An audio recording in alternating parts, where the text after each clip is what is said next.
جو بھی اللہ سے مانگتے تھے اللہ ان کی مانگ کو پورا کر دیتے تھے اللہ سے، یہاں تک کہ وہ آسمان سے فرشتے اترواتے تھے۔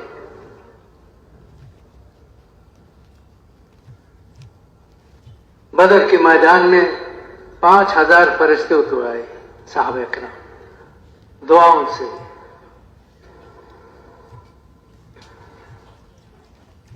اور ایسے بھی اپنی دنیاوی حوائج و ضرورت میں بھی فرشتے اتروائے آسمان سے، چوتھے آسمان سے فرشتے اتروائے۔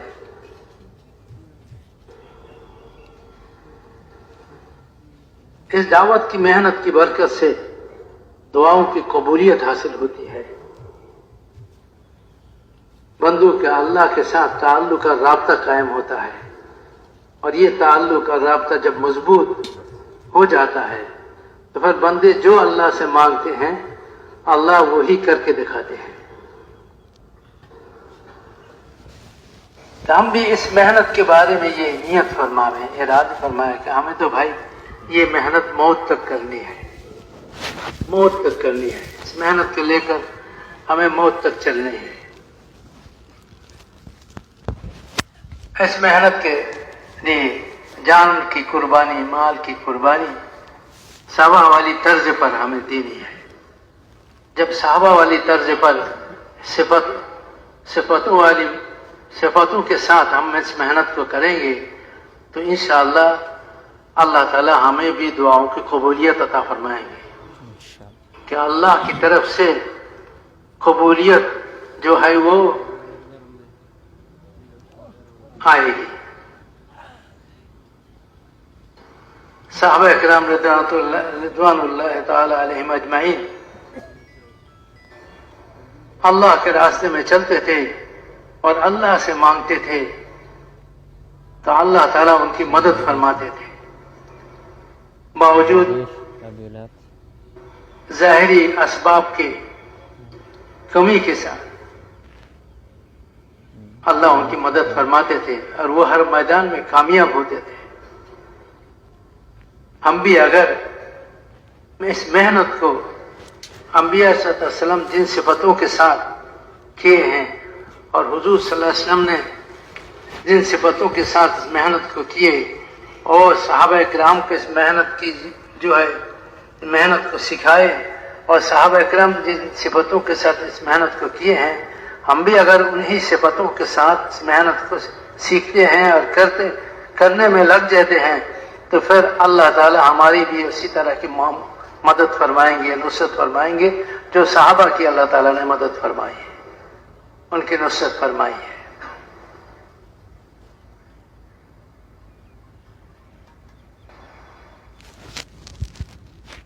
اس لیے میرے بھائی اور بزرگوں،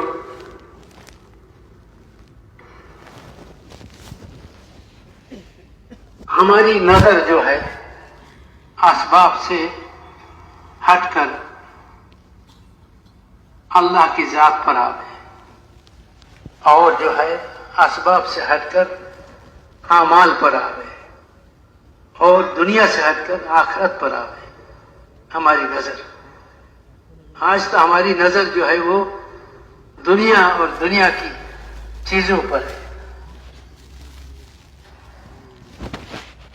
آخرت ہمارے سامنے نہیں ہے۔ ہر محنت کرنے والے کے سامنے آخرت ہو، وہ ایمان کی کمال کے ساتھ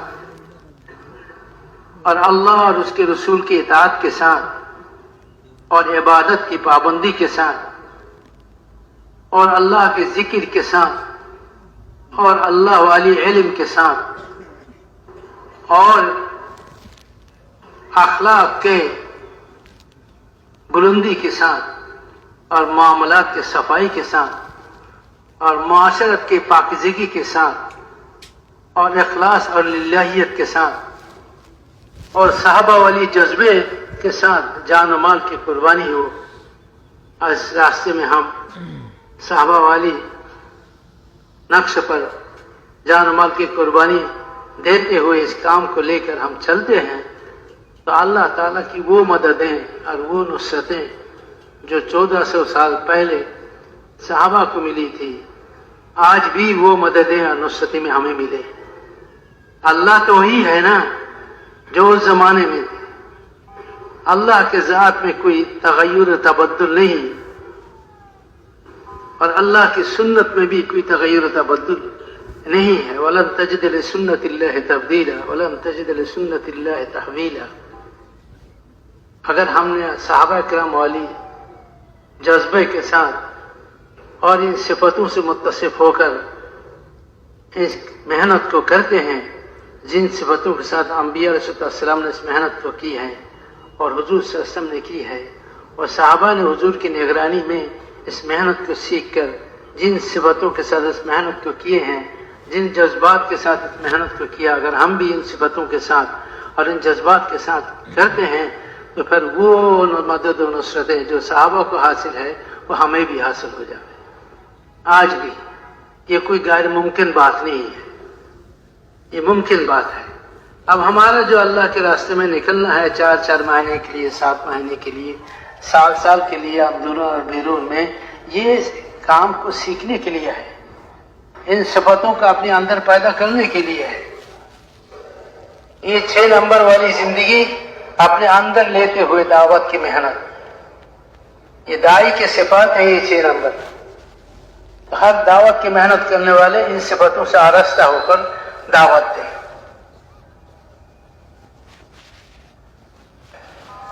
رواجی نے آج تو ہم جو محنت کرتے ہیں یہ رواجی محنت ہے کہ ہماری زندگی میں کوئی تبدیلی تو آتی نہیں, بات ہی بات کا مجموعہ ہے, سارے بیانات کا اور گھنٹوں بات چیت کا تو مجموعہ ہوتا ہے, لیکن ان باتوں پر زندگی کو لانا کہ داعی کو دیکھا جاتا ہے, داعی کی طرف نظر اٹھتی ہے. کوئی آدمی جب مجمع میں ممبر پر بیٹھ کے بات کرتا ہے یا تو مجمع کے سامنے کھڑے ہو کر بات کرتا ہے تو پوری مجمع ان کی طرف دیکھتے ہیں, ان کو دیکھتے ہیں. اب یہ انسان جس کو جو نظروں کے سامنے ہے, اگر اس کا زندگی بنا ہوا نہیں ہے, یا قوم اتبعوا المرسلین اتبعوا من لا يسألكم اجرا وهم مهتدون, کہ یہ داعی اللہ کی طرف بلانے والے ایسے لوگ ہیں جو کہتے ہیں کرتے ہیں, وہی کرتے ہیں. ان کے عمل اور قول میں فرق نہیں ہوتا ہے, وہ جو کہتا ہے وہ خود کرتا بھی ہے. یہ نبیوں کی صفت ہے. انبیاء علیہ السلام جس بات کی دعوت دیتے تھے لوگوں کو خود اس پر عمل کرتے تھے. جو دین اللہ کی طرف سے لوگوں کے لیے لاتے تھے انبیاء علیہ السلام خود اس پر عمل کرنے والے ہوتے تھے. اس لیے دین کا سمجھنا لوگوں کے لیے آسان ہو جاتا ہے. دعوت سے دین پر چلنا لوگوں کے لیے آسانی پیدا ہوتی ہے دعوت کے ذریعے. اس لیے کہ جو بات کہتے ہیں, جو بلاتے ہیں لوگوں کو, جب اس کا زندگی ان کے قول کے مطابق ہوتا ہے, ان کی محنت کے مطابق ہوتا ہے, ان کی محنت اور ان کی زندگی میں فرق نہیں ہوتا ہے, تو لوگوں کے لیے دین کا سمجھنا آسان ہو جاتا ہے. اور جب آدمی دین کی بات کرتا ہے لیکن ان کا زندگی ان کے بات کے خلاف ہے,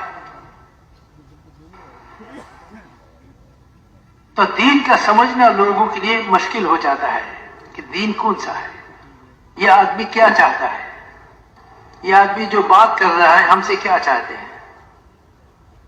اگر یہ ہم سے جو کر رہا ہے یہ صفت والی زندگی ہم سے چاہتا ہے تو پہلے اس کی زندگی سے ہی ہو, وہ صفت والی زندگی اس میں ہو, وہ اس صفت والی زندگی کا حامل ہو, تاکہ مجمع کے لیے آسان ہو جائے بات کا سمجھنا یہ کیا چاہتے ہیں. اس لیے محترم دوست اور بزرگوں, ہر محنت کرنے والے کی زندگی جو ہے نمونہ. اللہ تعالیٰ فرماتے ہیں کہ تمہارے نبی میں تمہارے لیے نمونہ ہے.